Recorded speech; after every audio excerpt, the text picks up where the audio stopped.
Hello, sisters. Welcome to another episode of the Sisterhood Spotlight series, where I team up with a member of my personal and professional sisterhood to bring you lots of juicy goodness to help you embody your mission, live your best life, and change the world from the inside out.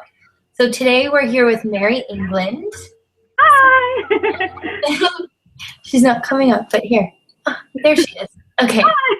Hey, we're so happy to have you. Thank you. So, a brief introduction about Mary. She is an amazing 27-year-old blogger from Baltimore, and she's the founder of Uncustomary Art, and she spreads her message of self-love on the internet, through the postal system, and on the streets in really creative ways that I can't wait for you to learn about today. And Mary's mission is to really remind everyone that they are beautiful and to believe in who they are, especially if that's a little weird, and who isn't. So, Mary, let's get into the questions and talk about a little bit about your business and what you have coming up. You have so many exciting things going on right now. So, what really inspired you to start your business around self-love and creativity? So I never really was somebody that I envisioned myself being a 9-to-5 person for a very long time. And when I kind of transferred over to owning my own business, I didn't necessarily have the self-love focus already. It was something that I was doing in my own life, but it wasn't necessarily something that I was advocating for in my business. And that's kind of evolved over the years into what it is now. A lot of it has to do with my own personal experiences, but also the way that I've been able to help my friends. I've kind of been able to help a lot of my friends who have dealt with like body dysmorphia and eating disorders and lower self-esteem, and been able to actually watch them come out of that in a healthy, positive way. And realizing that I could do that with a person made me feel like maybe I could do it with more people. Amazing, amazing. Yeah. And so I know that we had spoken before, and I know that you have just launched a super successful Kickstarter campaign for a new book that you're writing that's all about self-love. So tell us a bit about what that process was like, and maybe a little bit about what inspired you to write a book. Yeah. So I've always wanted to write a book, and it's kind of changed forms over the years of, with making different drafts and such. But like I said, as the self-love kind of presented itself to me, and that's been something that I've been focusing on a lot more, I realized that that's really what I wanted to focus the book on specifically. So the Kickstarter was something that I knew that I needed to do in order to publish it. I didn't have the money to publish the book. The prices add up very quickly. And I decided to crowdsource it with a Kickstarter. I didn't know too much about it going into it. I had a few really positive experiences with, backing projects and getting the rewards, and the projects being fully funded and it just being really well. So I decided to do it myself, and I got fully funded in 8 days, and it was just really amazing. Wow. I don't know that I have too much advice for it yet, because I haven't really done the reward section of it, and I know that that's going to be a big task. But I've had a lot of positive interactions with people, and they really do press the video aspect of the Kickstarter. So if you're thinking about making one, I definitely encourage you to make sure that that's a lot of time that you're putting into that aspect of it. And it took me a few days to put the whole campaign together. So it's a bit of a task at first. Yeah. Yeah. Oh, wow. That is just so impressive that it was 8 days. And you didn't just get what you asked for, you actually got more, right? Yes. So as soon as I got fully funded in 8 days, I was like, now what do I do? Like, I have 3 more weeks of this. Like, what's the next step? And a couple of people messaged me and they were like, so what's your next stretch goal going to be? And I was like, I don't know what that means. So I looked into it, and basically for people that get fully funded well beforehand, you create a goal of like another amount, and you say, if I get to this amount, this is what I'll do. And it's, what was mine, I'm using the extra money to host a book release party. And the reward system is basically like everybody gets an extra piece of swag for each stretch goal that I hit. So it's beneficial to everybody, but I've hit the first stretch goal and I've almost hit the second stretch goal, and it's just been really great. I've been really happy, and I feel very supported and loved with all of this. Well, you are. That is so amazing. Like, I can't even imagine. And you probably you must have so many people who are supportive of you and in your network, and that's such an amazing thing. And I can't believe, like, I can believe it, but I'm so impressed that that it happens so quickly. And I know that, you know, when something is right and when it's meant to be, it happens faster than you could even imagine, and you end up getting the support you need, whatever that looks like, whether it's financially or the right people come into your life, or you get the right book and you just hear what you needed to hear, or, you know, there are so many synchronicities, I think, that are happening for you. And I think that's definitely, you know, in my experience, it's been like a signal to me that I'm really on the right track. Yeah, So I agree, for sure. that feels amazing. So tell us a little bit about what you were doing before you started your business Uncustomary Art. I know you have a background in psychology, so tell us a little bit about that. Yeah, so I got my degree in psychology, and I actually worked at a psychiatric rehab center for over 5 years. And, you know, I worked with over 100 adults with severe mental illness every day. I taught daily living skills classes. I did case management. I helped people work on goals, which I think is something that's helped me in doing what I'm doing now, and being able to create like measurable ideas of how to, you know, improve somebody, yourself. And I think that being around a population of people who have mental illness it made this message of self-love a little more important to me, because when you're struggling with something like that, it can really, really take a toll on your self-esteem, which affects your self-love. And I also have experiences with personally mental illness. I have 4 diagnoses. I take medicine still every day, and that's been a huge influencing factor of my own journey of self-love. Mm-hmm. Yeah, you know what? I love that you shared that with us, because I feel that there's a tendency for some people to use that as like almost not an excuse necessarily, but just like a barrier that it doesn't need to be. Mm-hmm. You know what I mean? And I feel like you have just done something so beautiful with that and created such an opportunity for yourself, and to share what you've learned on your journey and to share that with other people. And it's just so admirable, because I know of so many people who I've seen, you know, in my life, or just that I've heard about, who, you know, they use almost like a diagnosis as an excuse to not do one thing or the other. Mm-hmm. Where I think what you've done is so beautiful, because you've used it as a tool, as a learning experience, and something that you can share and overcome in a way, or at least, you know, deal with very positively and channel that in a great way. So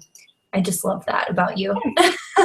Yeah, I try to use it as like proof, basically, you know, to be like, you can, it's possible, go for it. Like, I don't come to you with just these like proofy ideas of how you can improve a really good life already. Like, I've been on the other side. I know what you're talking about. So right. I use that as like a, you know, a realistic foundation and a relatable factor too. Right. Yeah, I love that. And so I love that you are all about self-love. And it's so funny that I told you this the other day when I was talking to you, that this is just perfect timing, because some of you guys who are watching this video know that I'm doing a mastermind program right now where I study goddess archetypes each month, and for 9 months with Janine Yoder, my mentor. And it's been a really amazing experience overall. And it's funny what happens with each archetype as it comes into my life each month, that things start to really align around that archetype. So for example, this month, August, is the goddess of love is our archetype. And it's all about self-love and unconditional love of other people, and just as much love as possible in every way that you could imagine. So it's so appropriate that we're having this conversation right now. And I want to know too, for myself and for everybody who's going to be watching this, what is your self-love philosophy, and what does it really mean to you to have a practice of self-love? To me, it really kind of stems from having a positive outlook, and trying to, which is a skill, being appreciative of yourself and your life and celebrating it. I also think that it's just as important and, meshed in that we practice self-love as well as self-acceptance. I think that, we can always try to improve, and I am 1000% on board with that. I think that we never peak. We only constantly improve. But, accepting who you are already and learning to love that is like a very, very important ground level step to move forward.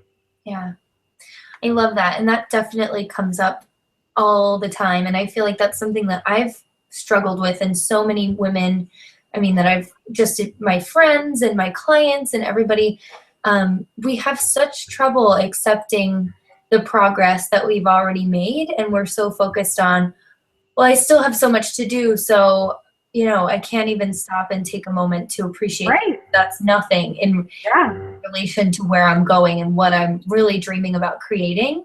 But it is so important to take those moments to really like celebrate, like you were saying, and really accept ourselves and Yeah. love what we've done so far and who we've become in the process, than to just kind of like let it go by and you just don't really appreciate the work that you've put in. And that can be so dangerous. Yeah, definitely. Awesome. Yeah. And then I'd also love to know, I know that this is more than just a business for you. This is really a movement of self-love and really spreading this message. So I'm wondering what your vision for this movement is, and in particular, what happens when this movement is actualized. So when, the whole world, let's say, really idealistically, right? Because that's really what you think of when you think about, a vision and a mission is really affecting everybody possible. Right. So when the whole world starts to shift around this idea of self-love and practicing self-love, what happens to, our world at large, but what also happens to the individual? Because that's also, it also has an effect on us as individuals and as a society or as like a global community. So what is your take on that? What's your vision, and how does that shift things? So I think a really good example of how I would love for people to shift is to kind of rethink and evaluate the way that we are consuming. And by that, I specifically mean things like the way that we're told to look. So when we see commercials or ads or whatever for products for your hair and your skin and makeup and clothing and all of that, are you enticed by those things because you genuinely like them, or do you only buy those things and use them because you think that you should, and you think that that is what is going to make you closer to the archetype of beauty that's been established for you already? I think that it's almost impossible to remove that precursor, or the established archetype of what we think is beautiful, because it's already there. We've seen it. Once you've seen something, it becomes difficult to take that away from your brain. Yeah. But to really think about what makes you happy with your own self, your own body, your own choices when no one else is around. If you were hanging out in your house for a week and you weren't leaving, would you be doing all of these things, or are they for other people? And if they're for you, and buying really expensive mascara makes you feel really happy, then that's amazing and you should do that. I'm not saying not to. I'm just saying, really reevaluate why we're doing the things that we're doing and making sure that they're for ourselves. And I think that once we start to do that, that we become happier with ourselves. And by becoming happier with ourselves and practicing self-love, it's pretty much the same thing. We become happier in all aspects of our lives. So I was mentioning to you when we were speaking about the concept of accepting the love that we think that we deserve. And I've seen so many people who are in a weakened state of self-esteem or going through some sort of illness, whatever, and they just accept the shitty sorry, I don't know if I'm allowed to cuss, relationships, jobs, home environments, whatever that they have, because they're not as happy with themselves as they want to be.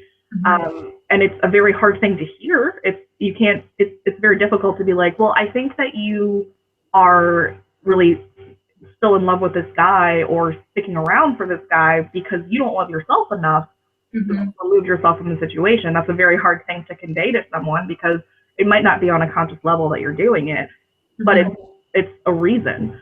And I think that once we become happy with ourselves without influence of other people, or just truly being ourselves and comfortable, then we have happier lives, and happier lives lead to happier things in the world. If there'd be less, I don't know, all the terrible things in life that we have to deal with would just be better. It just makes sense. To talk about on the news, basically. Yeah, exactly. Negative things, yeah. I want the news to be just like, happy. A puppy was born today and it was awesome. Like, that's what the news should be. Yes, I agree. That's such a beautiful vision, and I think that's so true, that self-love is really the basis for everything else. Like, you can't possibly, unless you really know yourself, you can't, and you build that relationship with yourself, you can't really build a relationship with other people or know what you want in other areas of your life. So that's so true, and I love that you said that. So, and then I also want to know too, because a lot of what I teach the women in my tribe here is that in order to really create an impact in the world, it's an inside job, right? Like, we have to walk our talk. We have to align our lives with the way that we desire them to be, and start acting now and not wait until we have X, Y, or Z. And, it's really living your mission means changing the world from the inside out and creating a lasting impact through the way that you live and through your lifestyle. So can you tell us a little bit about how you personally do that in your own life with self-love? Like, what are some of your favorite self-love practices that you do? I'm sure that you have a ton, but if you could just share a couple with us, maybe that would be helpful. So the biggest thing that I can recommend to anyone, and something that has completely changed my life, is keeping what I call a happy journal. It's a gratitude journal, whatever you want to call it. And my goal at the beginning was literally just to write down 3 things that were good that happened that day. And, within 2 weeks, I was writing, pages of stuff. It makes you view the world in a different way. You start looking for things that are good. You start being able to appreciate things, and you're easier to remember them. And as things arise, it shifts your framework of your mind, of your cognitive thinking. It's amazing. And by doing that, I've become a happier person. I can absolutely say that has changed my life.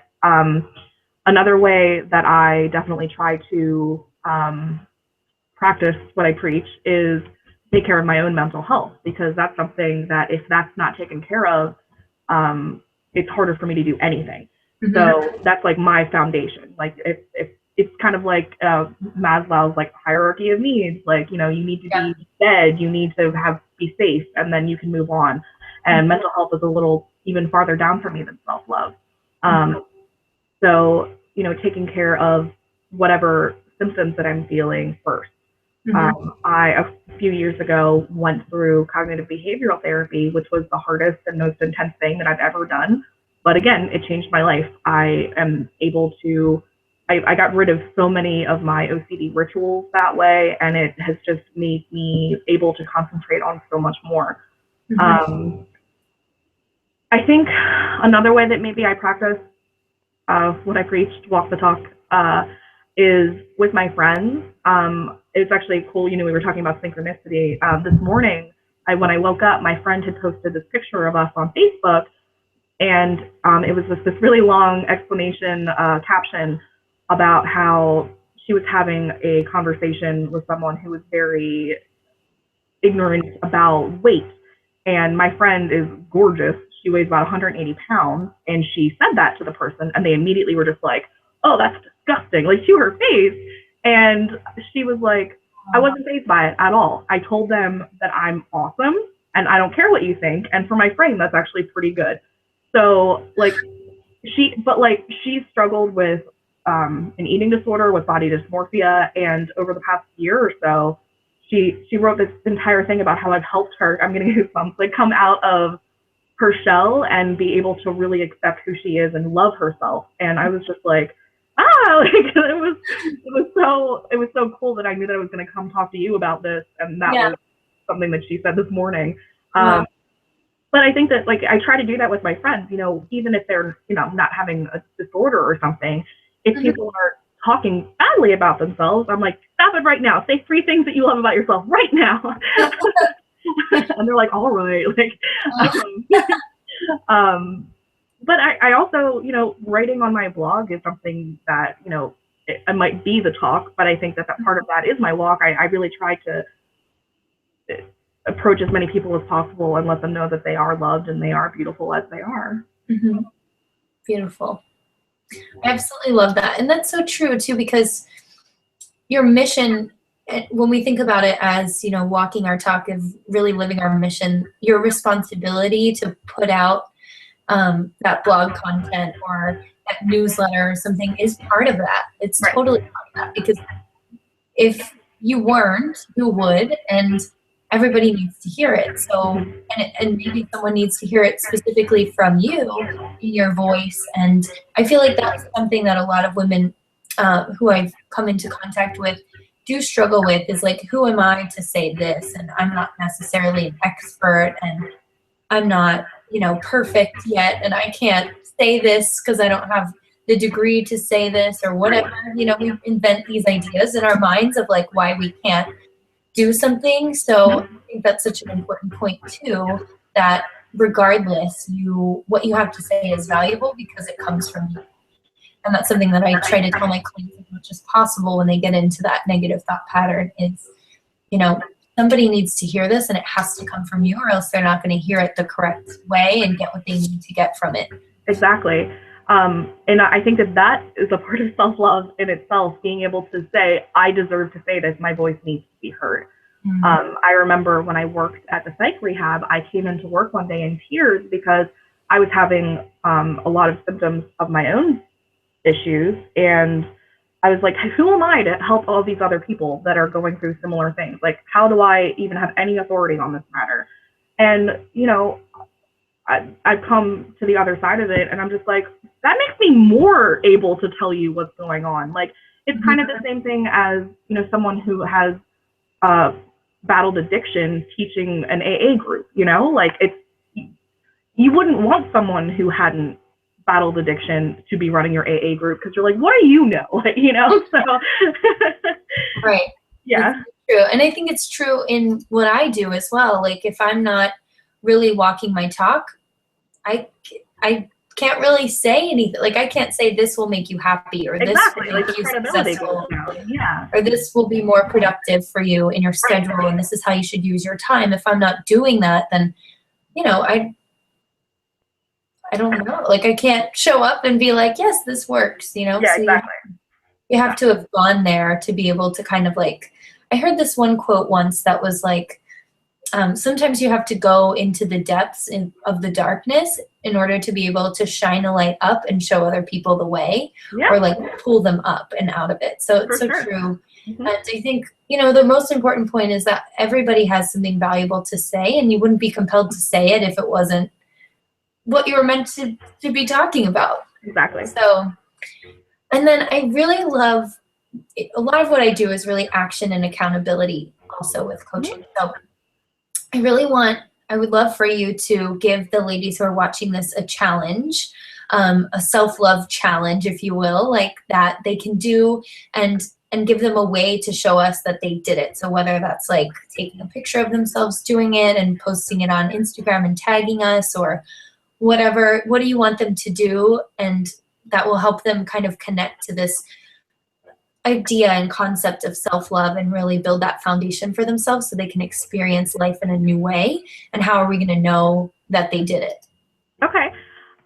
So one of my favorite things to do with people that are starting out with self-love is to cut out a heart of, whatever, paper, cardstock, newspaper, it doesn't matter, and write an affirmation that is also something that you love about yourself. So it's basically a statement about why you love yourself, thus becoming an affirmation. So the first one that I ever did was, I am colorful and strange in the best ways. Because these are things that I really like about myself, but sometimes I get criticized for. Either, why are you wearing so many patterns together? Why are you dressing up like a troll doll and hanging out on a bridge? Like, stop that. That's weird. And I'm like, no, I love that. That's my favorite thing. So being able to say, like, screw it, like, that's what I love about myself, regardless of how you feel, was my affirmation to myself. So what I would love for you guys to do is to, cut out a heart any size. Mine was like, it was like this big, and write down, I am, and then something that you love about yourself. And take a picture of the heart. You could take a picture of it, like, as a selfie. And you can post it on social media, and then when you're done, and even if you don't want to post it on social media, if it's too personal, put it on your wall, man. Put it on your wall. Like, tape it up there and look at it. And every time you see it, you have to say it out loud. That's the deal. Like, saying it becomes it's an actionable thing, and it becomes something that you hear and embody and believe. Oh, I love that. That's such a good one. And it's so good for, anything really that you want to change your thinking about. So I love it. For sure. And it's pretty cool. And you can create it with it, and it's fun, and you can put you can decorate it on it too if you want. Definitely put glitter on it. So I know your book isn't quite out yet, but how can the ladies who are watching keep in touch with you to know about when it is, and how can they get a copy or support you in creating it?